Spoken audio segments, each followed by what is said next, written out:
Partner, eto medyo sikat na personality itong makakakwentuhan natin today. Dati nag-resign na siya bilang MTRCB chairperson, no? At marami rin namang mga naging issues na kung saan siya ang nasa gitna in the past, no, during her term. Pero babalik siya as 3rd District Congresswoman, no? Anong tingin mo dito? Well, hindi siguro magiging madali yung laban kagaya nung na-experience niya ng 2007, although totally different case. Pero ngayon, meron pa siyang dalawa pa na makakalaban sa 3rd District ng Pangasinan na nag-a-aspire din na maging representative. So let's see. Mga kilalang pangalan din sa politika dyan sa 3rd District ng Pangasinan. Well, kausapin na natin. In the run-up to the 2022 elections, we go local. We look into the politics in your province, city, and barangay and talk to the leaders who have a direct hand in shaping your community. I'm Taruc. And I'm Maricel, Halili. As they say, all politics is local. The northern province of Pangasinan is divided into 6 legislative districts for more than a decade now. Its 3rd district, which residents call Teresa Distrito, has been under the care of Arenas' mother-daughter duo. Maria Rachel Arenas first ran for office in 2007, challenging the established politicians, gunning for a seat in Congress. Rachel won and became the first woman member of Congress in Pangasinan. After 2 terms, it was her mother, Rosemary Baby Arenas, turn to take over the reins. But now, Rachel has left her chair in the Movie and Television Review and Classification Board and hopes to return to her seat in Congress. Tonight, we welcome MTRCB chairperson and aspiring 3rd District Representative of Pangasinan, Rachel Arenas. Magandang gabi po sa inyo, ma'am. Magandang gabi din, Maricel, and to Sir Jay. Magandang gabi. Thank you for this opportunity. Ma'am Jay, simulan ko na yung tanong Sige, kay Ma'am Rachel. Alam naman natin, ma'am, that this is not your first time in politics. Pero what made you decide na bumalik ulit sa politika after MTRCB? Well, there's still a lot of things na kailangan naming tapusin.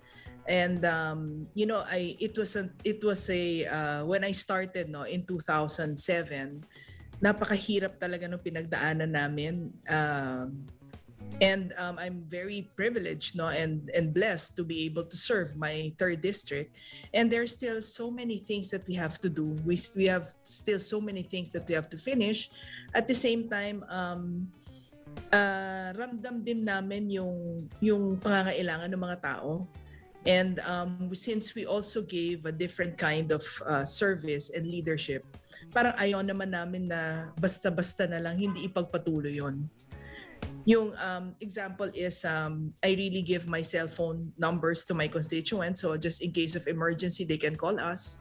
And nakasanayan na nila yon na alam nilang meron sila masasandalan, alam nila meron silang matatakbuhan. Ma'am, sa pagbabalik niyo sa politika, sa pagbabalik niyo dito sa 3rd District, panahon po ng pandemya Ano po yung naiisip ninyo na bigyang prioridad dito po sa ikatlong distrito ng Pangasinan? Actually, napakahirap din ngayon dahil doble or triple yung effort namin sa pag-iikot. And very, very careful din kami. Hindi lang sa amin, kundi sa aming mga kasama kasi responsibilidad din namin yung mga katrabaho namin na umiikot. So, siguro dapat talagang ipagpatibay yung edukasyon kasi napakahirap ngayon ng pag-aaral ng mga bata na unang-una sa mga areas namin, sa mga barangay, hindi ganun kalakas yung internet nila. Pangalawa, hindi lahat may tablet o maayos na cellphone. So in our own personal capacity, pag mini-message po nila kami sa Facebook, kung kaya naman, of course we cannot cater to all. But if we can, we give them educational assistance. That's one, yung education. Pangalawa, marami din pong mga maliliit na mga negosyo na hindi na kumikita gaya ng dati.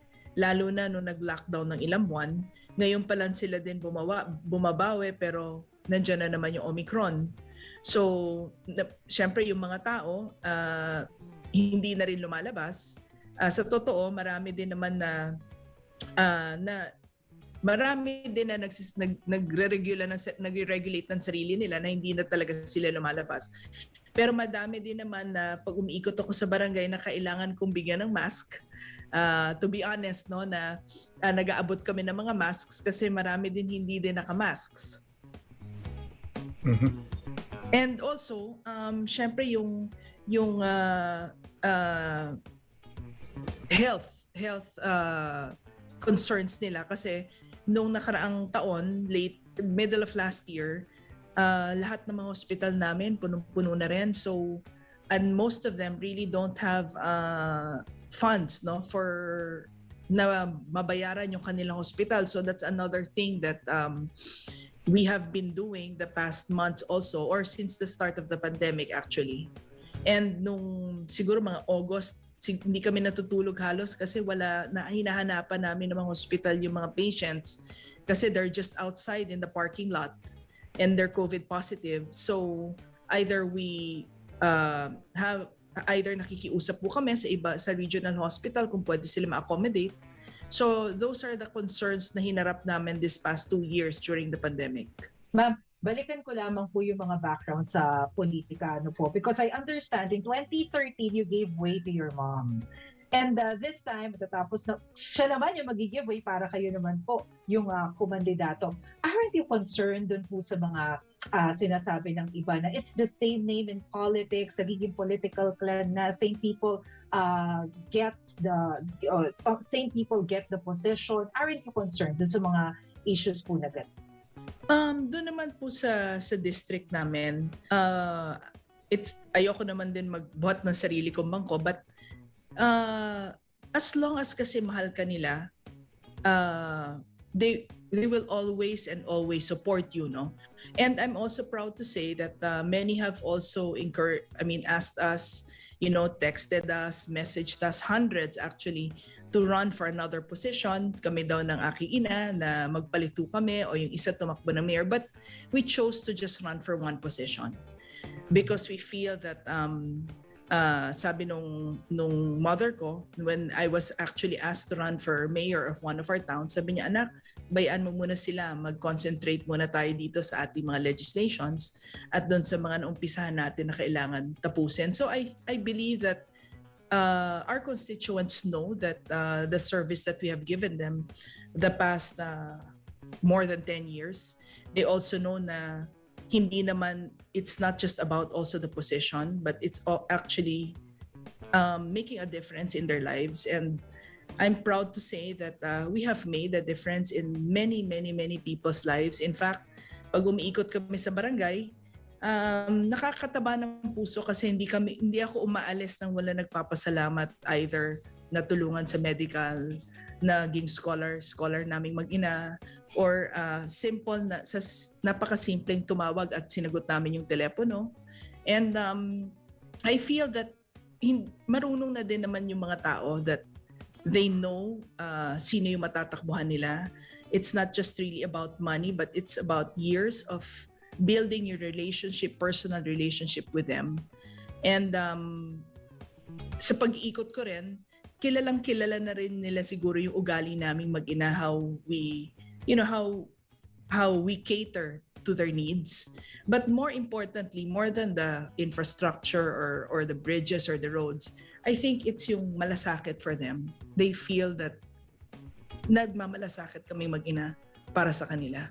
I think that's the most important. Ma'am, nung taong 2007, tumakbo kayo sa Kongreso at hindi lamang kayo ang kauna-unahan ba na a woman, a member of Congress sa Pangasinan, but you were also up against big political families in your district. Why decide to run again? Wala ba kayo nakikitang balakid o difficulty? Well, I really, ang bigat din ng aking kalaban nung the first time I ran. That's why I said it was difficult for me. It wasn't served to me in a silver platter. Talagang napakahirap. Actually, I prepared for it. 2 years before, nag-umpisa akong mag-ikot when I graduated. Actually, kaya ako nag-masters din para may konti naman ako ipagmalaki dun sa mga boboto sa akin. So 2 years ako nag-ikot. We have 304 barangays. It's the biggest district in the entire Pangasinan. My mayor also was shot beside me in 2007, my mayor of San Carlos. Kasi through us, like through me or through my mother, our constituents have access to, at least we can give them better services. Pag meron silang kailangan, for example lang ngayon, no, for computers, for schools, through us, nakakalapit sila at yung needs nila, because we're there. Kumbaga para kami nagiging tool for them to get more of their basic services that they actually deserve. As simple as, for example, the items of the teachers. Maraming teachers na ilang taon na hindi na po permanent, and nabibigyan sila ng mga items at least in the past years, no? And I tell them that's, you know, you deserve that, that is yours. Yung mga simple na bagay na gano'n, na malaking bagay actually sa kanila. Pero ma'am, nung kayo po maging membro ng Kongreso noong 2007, ano po yung masasabi ninyo na pinaka-importanting legislation o yung batas na naipasa ninyo, especially for the people of Pangasinan? Actually kasi when we formulate laws, no, it's not really just, of course we think about the district, but it's really more for the entire country.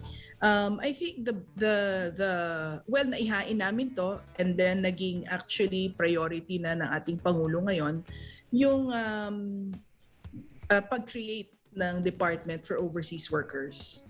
That's one of the things that we filed, no, that now is the priority of the President. Actually, hindi na siya parang in his privilege in his SONA. It's one thing that he wanted to create, the Department of Overseas Workers. We also filed a bill in having a digital hub, especially now that all the kids, you know, use the computer, ganyan. And many others actually that we have also co-authored. Recently, we also authored the distribution of land to farmers. It's already in the Senate. And hopefully that before the 18th Congress ends, I hope that we pray that we will be able to pass that bill.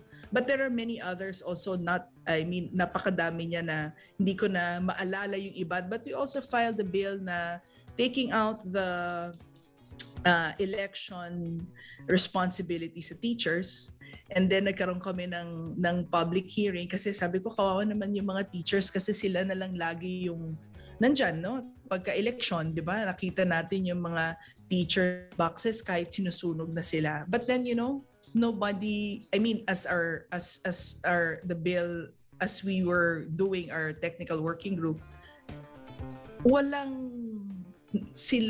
kaming makitang kapalit nila. So those are some of the bills that we have filed. And actually the OFW bill, we crafted that almost a year because we consulted the different departments because we didn't want any more a duplication of roles at the same time, para may isa na lang sasagot doon sa pamilya. For example, pag nagagaling probinsya, may itatanong. For example, ngayon pandemic, there's only one department dedicated, no, just for them, especially because they're the ones naman that's really tinatawag nga natin sila makabagong mga heroes. So that's one thing that I'm quite proud of. All right. Ma'am, kailangan nating mag-pause for a short break, partner. Pero bago yan, gusto kong tanungin si Ma'am Rachel dahil iiwan na niya itong MTRCB sa pagtakbo niya sa 3rd District sa Pangasinan, ano? Ma'am Rach, hindi niyo ba mamimiss ang trabaho niyo dyan sa MTRCB? Lalong-lalo na nakikita natin yung unti-unting pagsigla muli, no, ng industriya at kinakailangan din ng role ng MTRCB. Pero bago mo sagutin yan, ma'am, we'll just pause for a short break. When we return, we talk about current issues in Pangasinan. You're still watching All Politics is Local.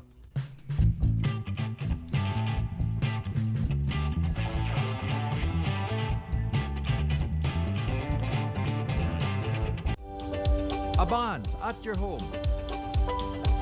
Sa Samahan niyo kaming kumatok sa pintuan ng mga premyadong aktor sa pelikula at telebisyon.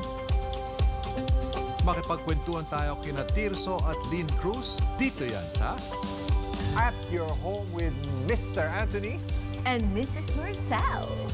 At Your Home, mapapanood tuwing Sabado alas 7 ng gabi dito sa 1PH.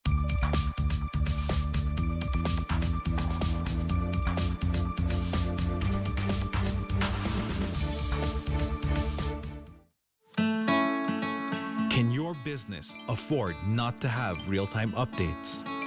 Can your business afford not to have access to crucial information?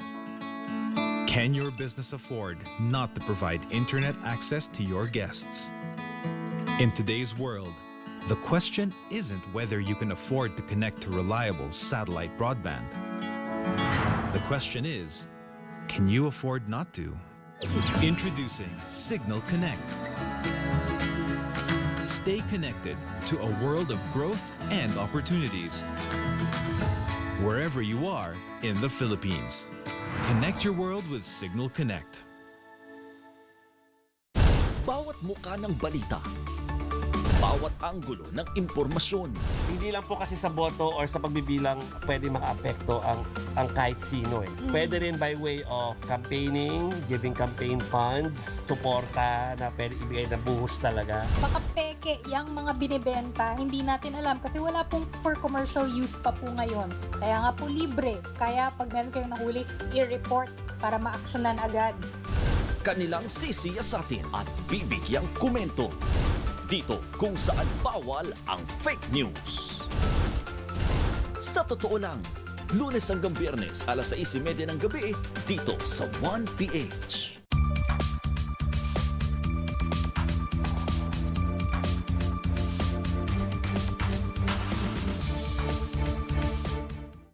Can the Joker and his Mile High squad continue to find ways to win? Or will Rudy Gobert and the Jazz lead them to a detour? The big men are in action. This Monday at 9 a.m. on One Sports. We're always a fan of centerers. Mama's here. Do what you want, do what you have to do. Don't listen to a word they say. Don't let nobody hold you down. Pack your things, walk out the door. You can be so much more. What you gonna do with your life? Hey, hey, hey.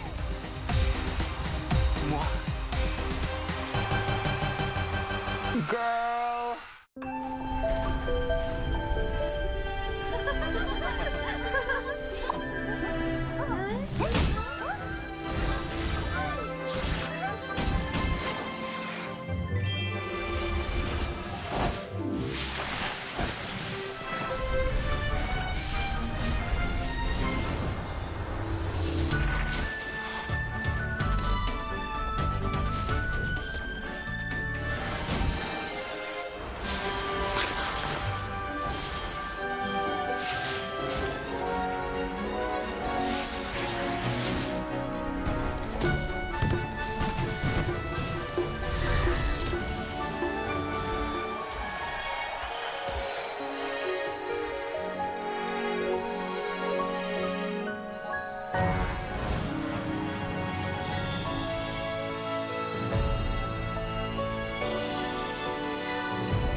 Welcome back. You're still watching All Politics is Local. With us is MTRCB chairperson and aspiring 3rd District Representative of Pangasinan, Rachel Arenas.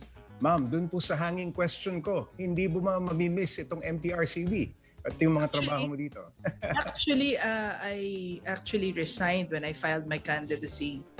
So, nag-resign na talaga ako. And nakakamiss din kasi marami din akong, what do you call this, aside from yung mga trabaho na na nagawa namin, no? Especially nung 100 years of Philippine cinema. And then nakakamiss din dahil I've met a lot of people in the industry na naging kaibigan. And then syempre yung mga katrabaho namin, yung katrabaho ko sa opisina, nakakamiss din sila yung mga board members namin. But then sabi ko naman nung na-appoint ako na bilang chairperson ng MTRCB, parang kadugtong din ng aking pagiging public servant. Nakakamiss, oo. And now, natutuwa din ako na nagbukas na yung mga sinihan, especially yung Metro Manila Film Fest. Kasi last year, lahat online lang nila napapanood. Pero ngayon, napanood na nila sa sinihan. But of course, kailangan pa rin nating matulungan yung industriya. Lalo na yung mga bands na kumakanta, for example, sa mga may mga events, ganyan. Parang ilang taon din na wala silang mga gig na ganon, so wala rin silang naging trabaho. Plus yung mga artists natin na kumakanta sa mga bars, syempre hindi naman lahat ng mga bars ay bukas din. So sila din ay medyo nahihirapan din na umahon. So kahit na wala na rin ako sa MTRCB, I'm so much willing to still help them. Tsaka syempre dahil ngayon dun sa VOD, mga video on demand, halos lahat ng tao nanonood na via internet. So yung ating mga sinihan, aside from syempre careful ang mga tao dahil sa pandemya, of course they'd rather watch in the comforts of their home. So ako nung una pa lang pag-upo ko noong 2017, sabi ko kasi nung araw, paglinggo, isa sa highlight ng mga pamilya, pumunta sa sinihan, kumain, tapos pumunta sa sinihan. Pero ngayon, syempre hindi na ngayon. But I always tell them that when we have like, for example, our family summit outside of Metro Manila, when we went to Luzon, Visayas, Mindanao, na iba rin yung experience mo pag nasa sinihan ka. But syempre, people are very careful now. But dun sa probinsya, yung aking mga kaibigan, nanood na sila ng Spider-Man. Sabi ko, natatakot? Di ba kayo natatakot sa niya? Hindi, okay lang kasi may social distancing naman. And I also learned that from the theater owners and the theater operators that they've actually invested in mga essentials in cleaning the cinema, which is quite expensive also. Partner, bago yung tanong mo ha. Ma'am, maitanong ko lang, ano ba yung huli mong movie na napanood? Yung huli ko movie na napanood is yung MMFF. Pero yung huli ko movie na napanood sa VOD, madami. Madami? Madami. Oo, madami. Pero yung huli is yung kasi I was hindi ko siya, I mean, doon sa sinihan mismo was also the Metro Manila Film Fest. But yung mga entries. Yes. Kasi nanood kami sa cinema talaga because I was a juror for the Metro Manila Film Fest, yes. Gawad ng yung Night of Parangal. So nanood talaga kami sa cinema nung napanood ko lang actually yung 4 na magkakasama kami. Yung 4 I watched on my own. Okay. Partner.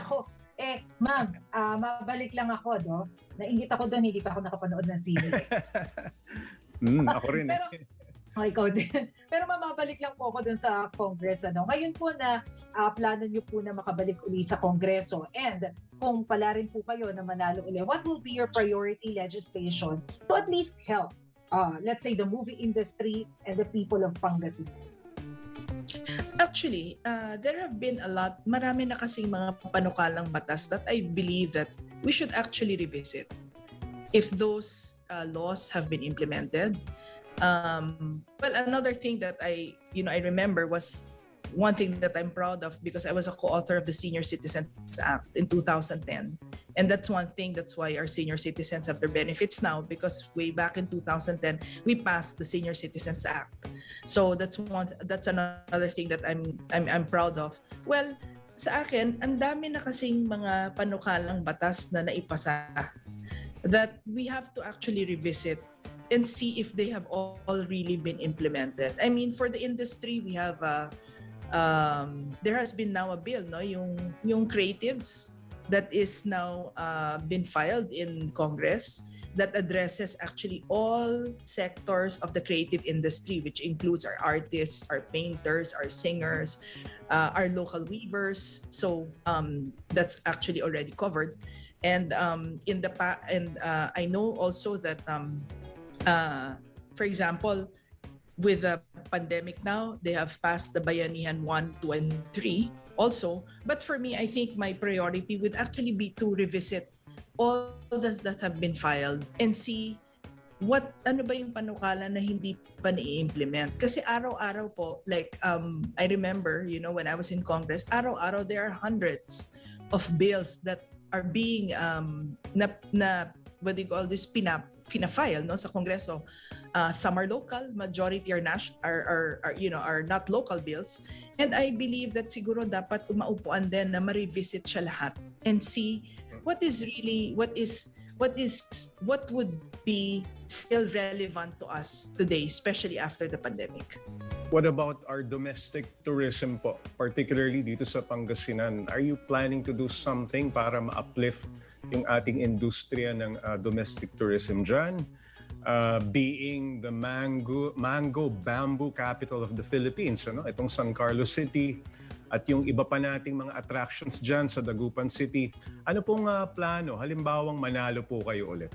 Actually, nagsimula na rin kasi kami ngayon. No? It's not, nagsimula na rin kami now, meeting actually with the regional tourism office. For example, we just had a meeting for biking route for tourism. And then we are also in our own personal capacity, and also yung ibang mga congressman, I believe that they're doing that. We actually, on our own, promote the local tourism in our own districts. For example, sa amin kasi, we're central Pangasinan sa amin.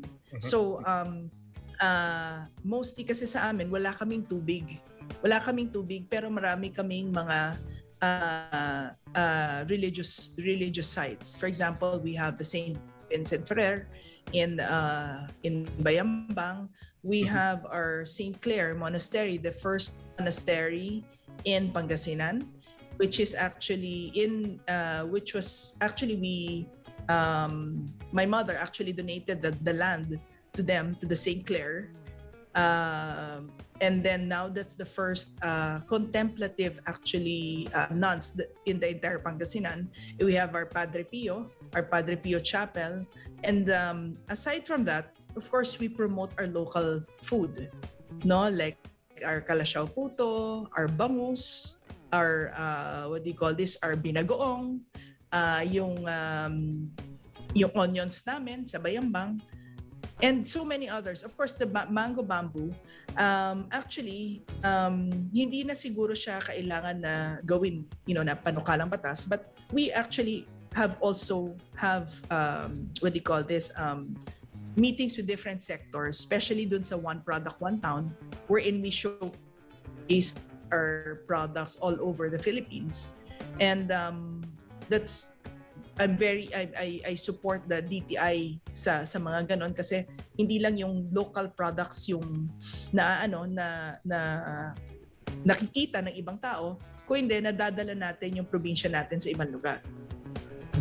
But in other areas, for example, we have beautiful beaches in Alaminos, in the 100 Islands, although that's not our district.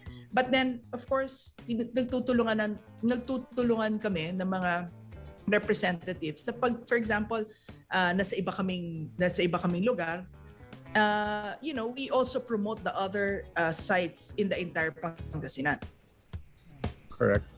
Okay, so ma'am, there's the domestic tourism. Of course, meron tayong issue on the pandemic.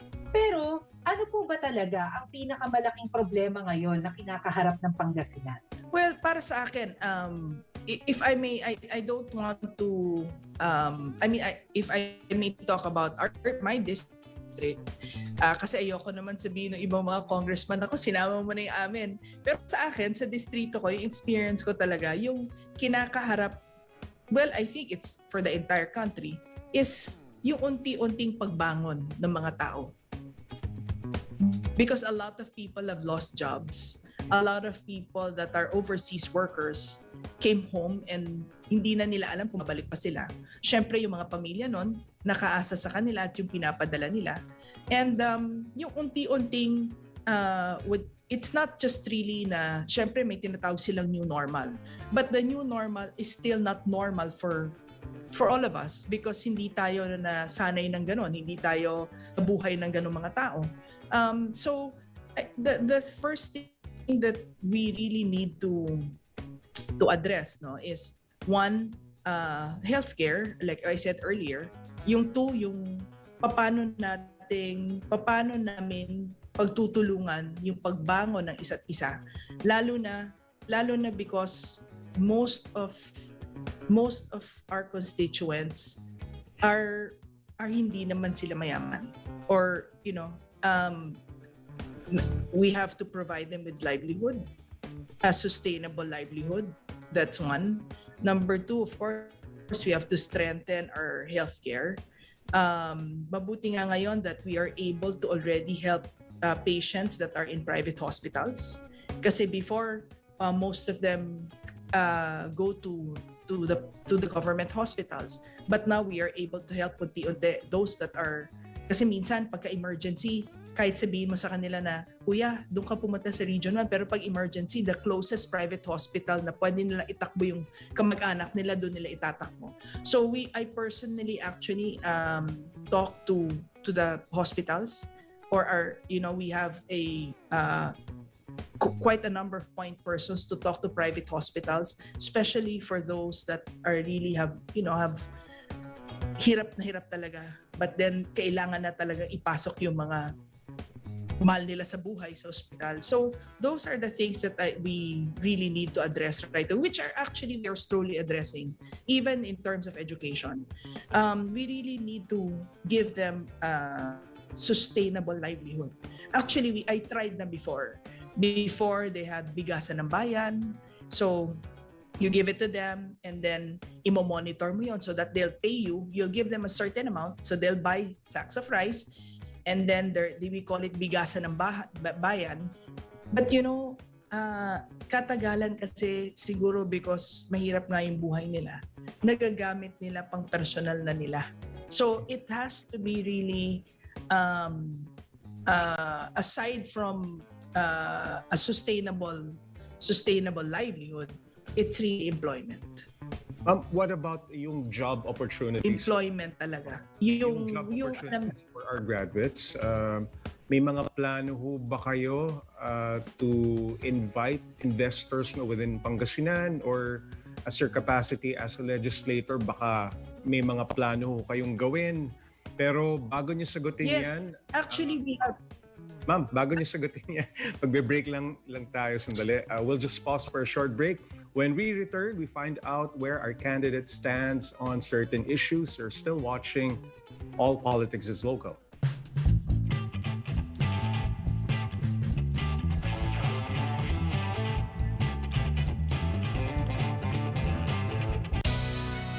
Tight sa budget pero gusto manood ng premium channels? For as low as 30 pesos, you can watch up to 81 channels. Wow! Just go to your nearest smart load retailer or use your smart SIM to pass a load. Choose your desired light load and access over 100 premium channels non-stop for 2 days. Yan ang #Cignal hacks. With Cignal Light Loads. Light sa budget, premium ang viewing.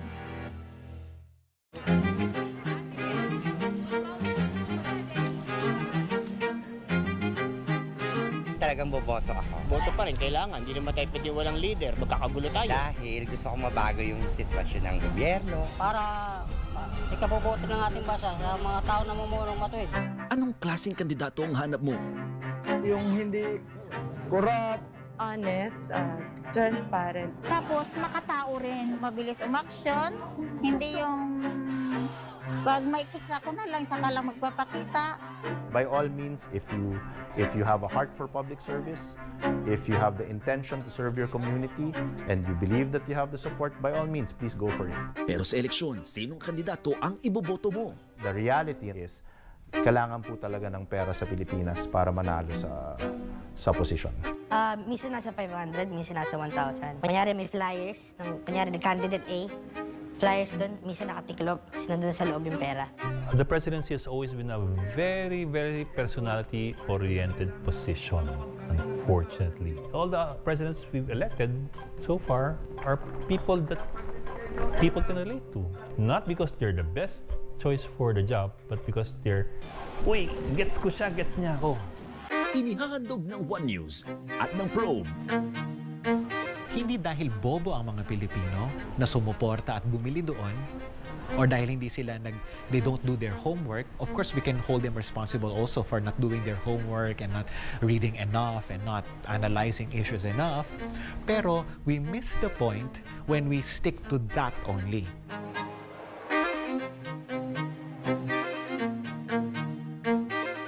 The Perfect Candidate. Sabado, alas 7:30 ng gabi, dito sa 1PH.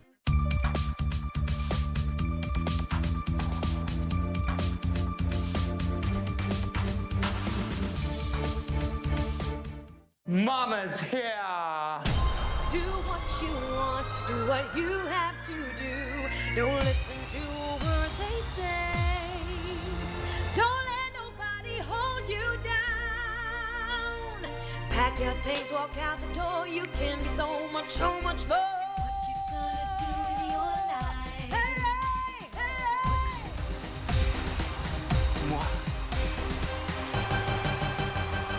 Girl! Masarap na kwentuhan kung saan walang bawal pag-usapan. Gabi-gabi, makakasama ang mga tito ng bayan. Maricel, dito ka na. Pasok na. Walang. Ayan o, dalawa o. Palakpakan pa natin.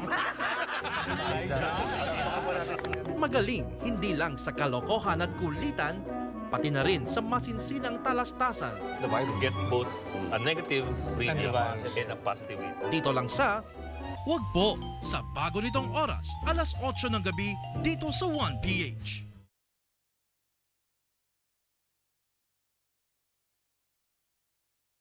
Will DeMar DeRozan and the Bulls keep their hot streak going? Or will Steph Curry and the Warriors hold them off?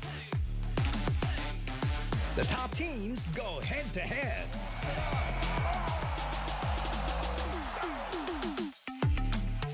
This Saturday at 9 a.m. on NBA TV Philippines.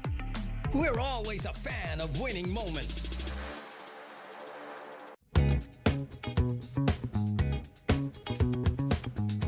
Welcome back. You're still watching All Politics is Local. Still with us is MTRCB chairperson and aspiring 3rd District Representative of Pangasinan, Rachel Arenas. Ma'am, yung hanging question ko po, what about job opportunities para sa ating mga graduates dyan sa 3rd District ng Pangasinan o sa buong Pangasinan na rin, no? And yung generation po ng investments and livelihood opportunities para sa mga kababayan natin dyan. Actually, we have naman regular job fairs in different towns and in the city because under my district, we have a city of San Carlos and I have 5 other towns. We regularly have job fairs. And you know, what's sad is, well, kasi yung mga, because of the K-12, di ba, yung K-12.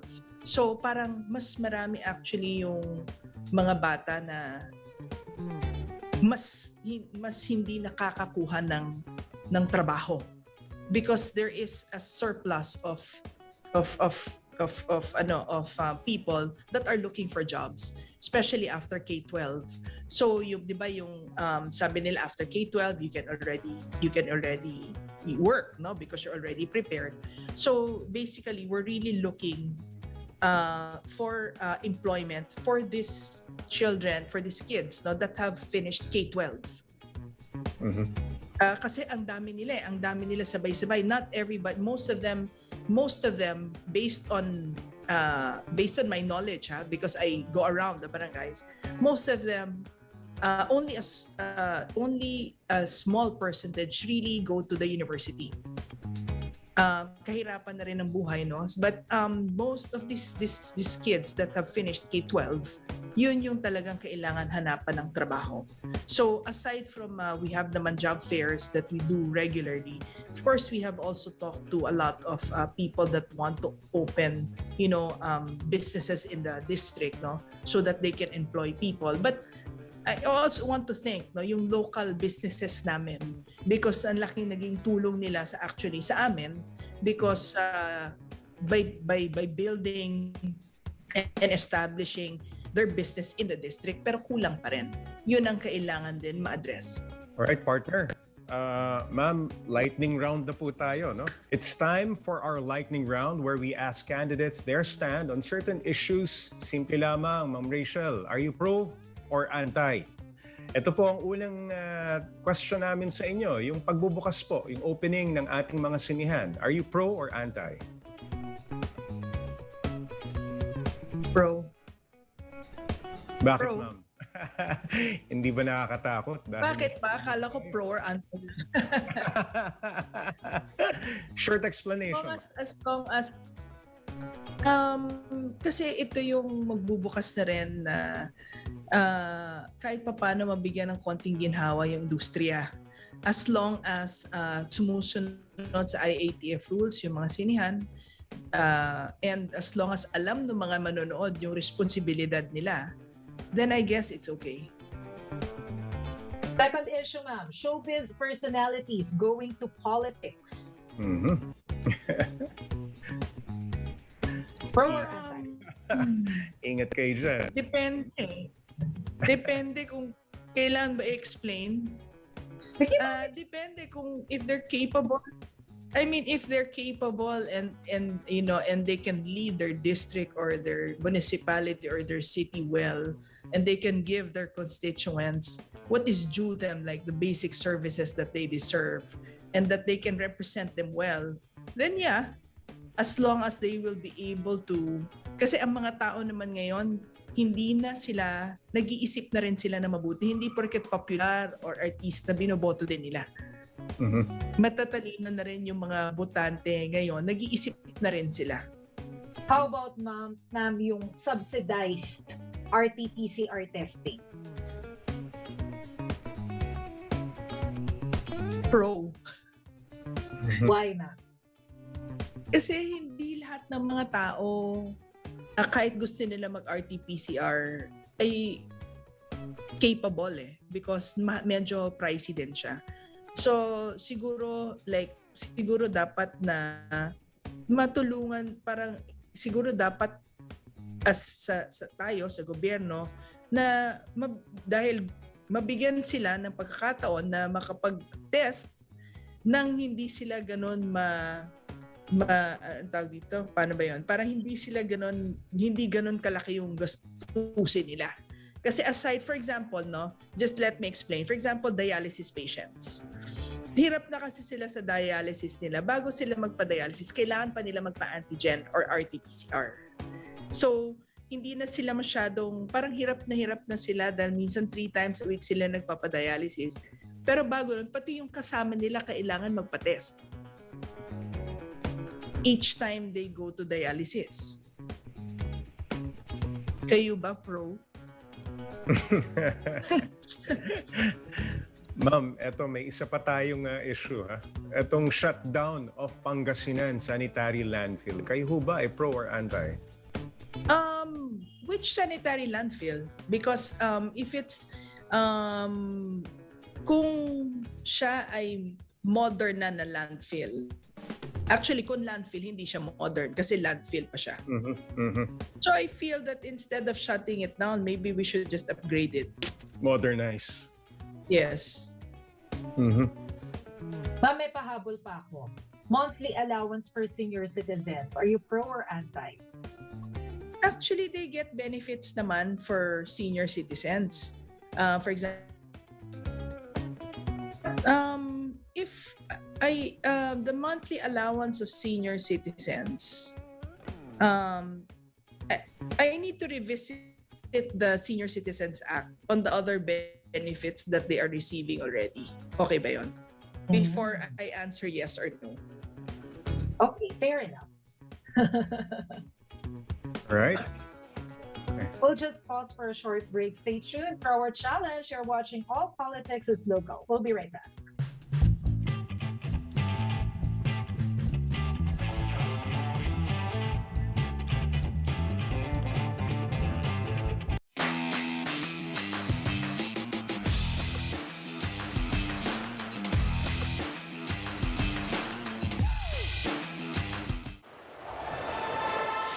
To every winter athlete, to every person watching, I want to say, I believe in you.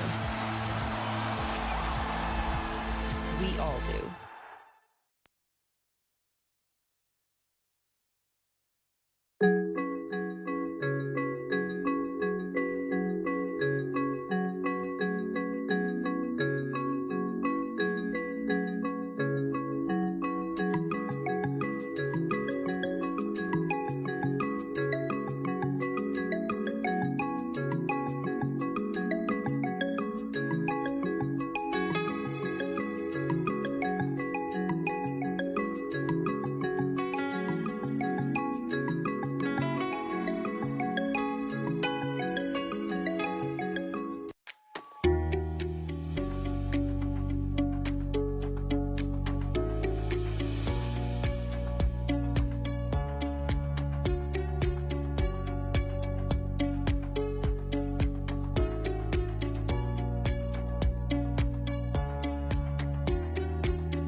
Kapamilya, kapatid, kaibigan, kabalitaan, kakampi, kakwentuhan, kahit saan. Rated Corina, handa na ba kayo? Linggo, alas 7 ng gabi, dito sa 1PH.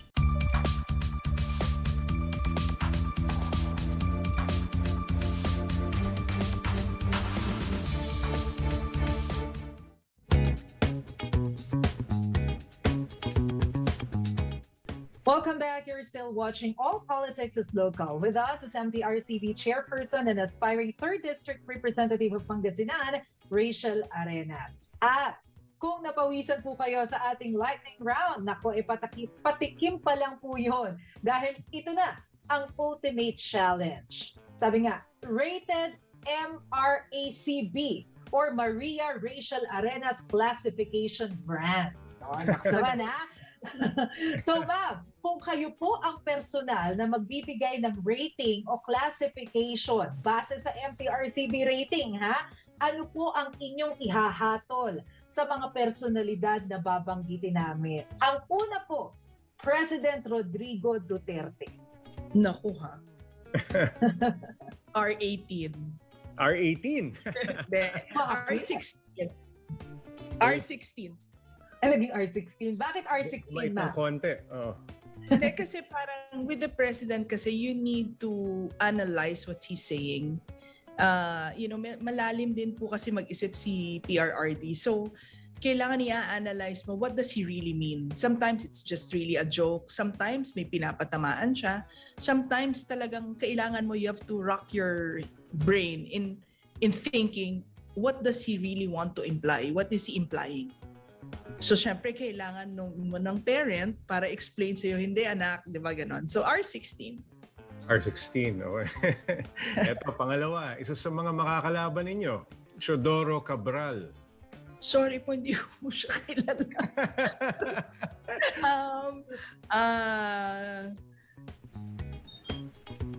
No rating. X. No rating.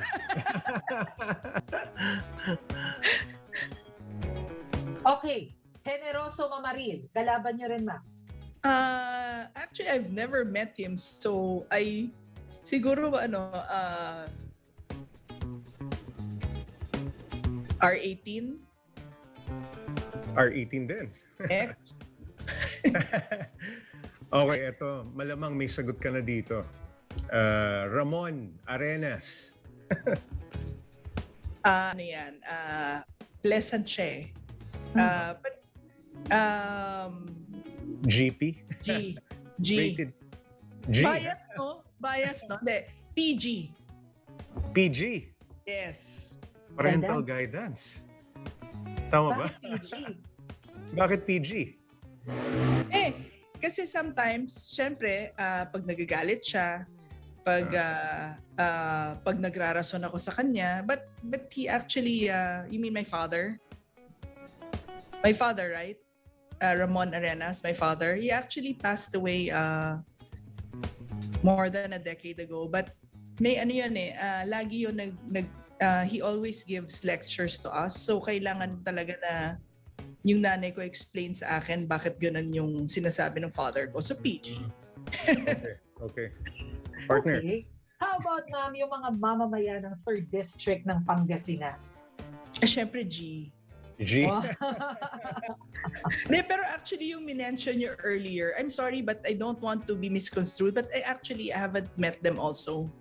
Okay. I haven't met the two personalities you mentioned. Honestly, I've never met them before, so hindi ko sila mabigyan ng dapat na rating na fair for them. So, hindi ako makapagbigay ng rating. So, siguro to be fair na lang, the Arthur theme or G or PG. But then, it's not fair, di ba? Alright. Ma'am Rachel, eto, last na lang po. Dito sa Cignal, naniniwala po tayo na lagit-laging may paraan para paunlarin ang ating komunidad. Kung kayo po ang tatanungin, no, paano po, ano po ang magandang paraan para mas mahubog pa natin ng maganda ang mga values ng mga kabataan sa Pangasinan? Actually, it's one thing that I have, it's one of my concerns, sa totoo lang, na syempre iba yung experiences nung generation natin, bata pa naman tayo, sa generation ngayon. Iba yung pinapahalagahan natin sa pinapahalagahan ng mga bata ngayon. So I feel that it's really the responsibility of the school, no? Kasi that's their second home, aside from their parents, no? To really patibayan yung mga Filipino values ng mga bata na hanggang paglaki nila, dala nila yon. For example, no, kahit saan ka naman pumunta, pag may nakita kang tao nagmano, alam mo Pinoy yun, 'di ba? So I feel that even like now, no, when I go around the district and the barangay, kasi batang barangay naman ako, and they ask me, for example, yung mga scholars ko, I tell them that, you know, the most important is, aside from what your parents are teaching you,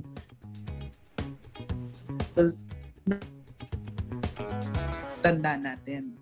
Kasi that would also, in a way, what do you call this, make or break us, actually.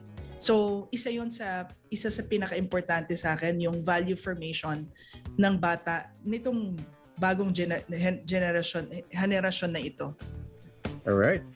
Partner. Maraming salamat po sa inyo. Thank you for joining us. MTRCB Chairperson and Aspiring 3rd District Representative of Pangasinan, Maricel Arenas. Thank you, ma'am. Thank you also. We've asked the question and gotten to know your candidates a little bit better. Pangasinan 3rd District, you decide. I'm Maricel Halili. And I'm Jay Taruc. Join us again tomorrow for another episode of All Politics is Local.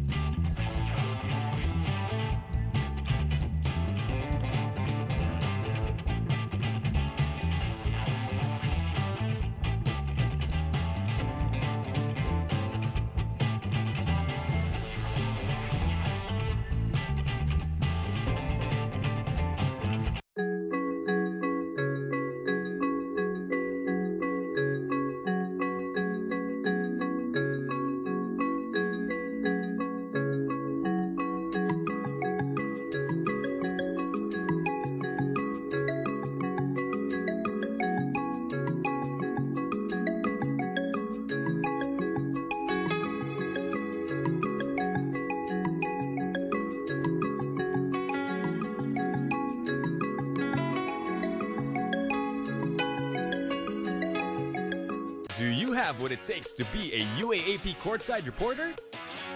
If you are 18 to 23 years old, currently enrolled in a UAAP school, fluent in English and Filipino, willing to give time for training sessions, and a fast thinker in pressure-packed situations, then audition to be the next one at the sidelines. Submit your CV and a 90-second video about yourself and why you want to be a courtside reporter. Email us at uaap@signaltv.com.ph. Deadline of application is on February 6, 2022.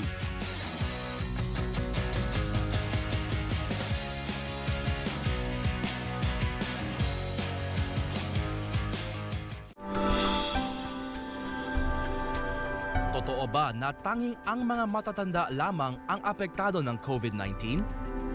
Ayon sa World Health Organization, lahat, bata o matanda, ay maaaring makapitan ng bagong coronavirus. Ngunit higit itong mapanganib para sa mga taong may edad na at may mga karamdaman tulad ng asthma, diabetes at sakit sa puso. Kaya't laging ipinapaalala ng World Health Organization na sundin nating lahat ang proper hand at respiratory hygiene. Ang paalalang ito ay hatid sa inyo ng 1PH. What does health equity mean for you and how we can achieve health equity? Good question. You know, when we see a lot of people dying in COVID over the last year, many of them have died not just because of the virus, but because they had unmanaged underlying conditions, because they haven't had access to adequate health care for years. Health equity is based on the fundamental principle in WHO's constitution that every single human being on this planet has a fundamental right to health. That's not just health care. That's a fundamental right to health by having adequate nutrition.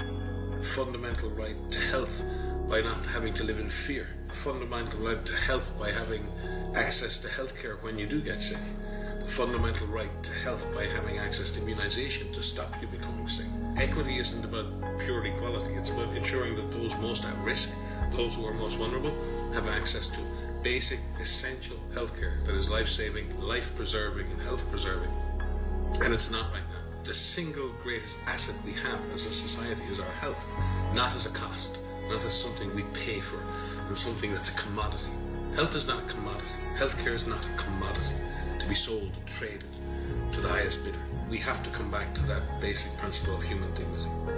The dignity not to be hungry, the dignity not to be unwell and not have access to care, the dignity to have basic human rights and not be afraid of the very government that's supposed to serve you. All of those things. When I think of health equity, I think access. The word access comes to mind in that sense that it needs to be accessible. It needs to be available, not based on where you live or how wealthy you are or what nationality you are or ethnicity or who you love. Unfortunately, it is. And I think this pandemic has exposed these inequities that have existed for far too long and has grotesquely exacerbated a problem that was already there. The people that are dying around the world is not even either. We see differences by age, but we see massive differences by ethnicity, by different populations of where they live because of access to healthcare.